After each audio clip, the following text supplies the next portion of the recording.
بسم اللہ الرحمن الرحیم۔ شروع کرتا ہوں اللہ تعالیٰ کے نام کے ساتھ جو بڑا مہربان نہایت رحم کرنے والا ہے۔ سیدنا ابو ہریرہ رضی اللہ عنہ نے کہا کہ رسول اللہ صلی اللہ علیہ وآلہ وسلم نے فرمایا، تمہارے پاس رات کے فرشتے اور دن کے فرشتے آگے پیچھے آتے رہتے ہیں، یعنی حفاظت کے لیے، اور نماز فجر اور نماز عصر میں جمع ہوتے ہیں۔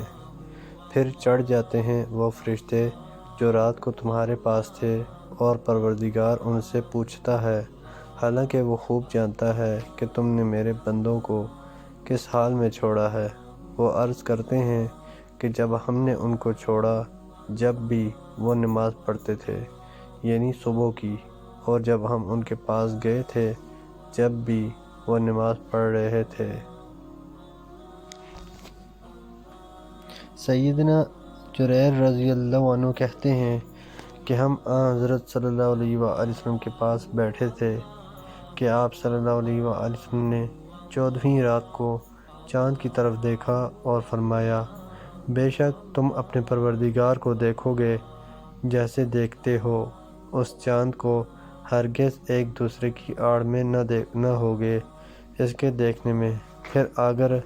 پھر اگر تم سے ہو سکے تو نہ ہارو سورج نکلنے کے قبل کی نماز اور سورج غروب ہونے کے قبل کی نماز میں، یعنی فجر اور عصر میں۔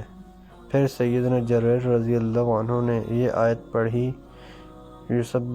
وَسَبِّحْ بِحَمْدِ رَبِّكَ طُلُوعَ الشَّمْسِ وَقَبْلَ غُرُوبِهَا، یعنی پاکی بول اپنے رب کی تعریف کے ساتھ قبل طلوع آفتاب کے اور قبل غروب کے۔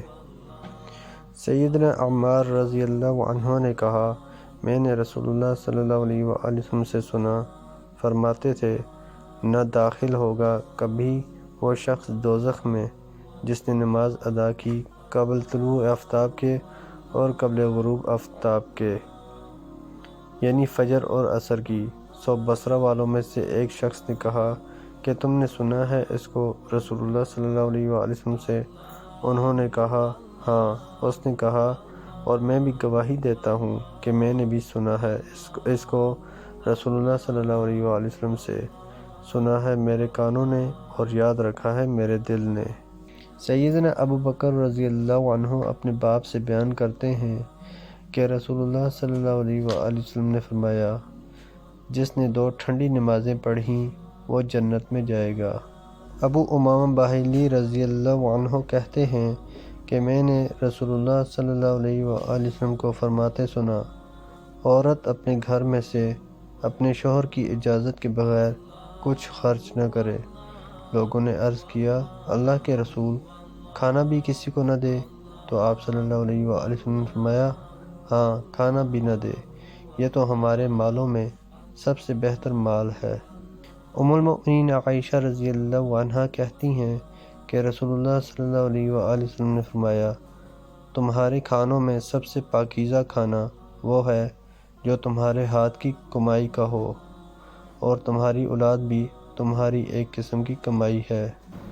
حضرت صہیب رضی اللہ عنہ کہتے ہیں کہ رسول اللہ صلی اللہ علیہ وآلہ وسلم نے فرمایا، 3 چیزوں میں برکت ہے، پہلی یہ کہ مقررہ مدت کے وعدے پر بیع کرنے میں، دوسری مضاربت میں، تیسری گیہوں اور جو ملانے میں، جو کہ گھر کے کھانے کے لیے ہو نہ کہ بیچنے کے لیے۔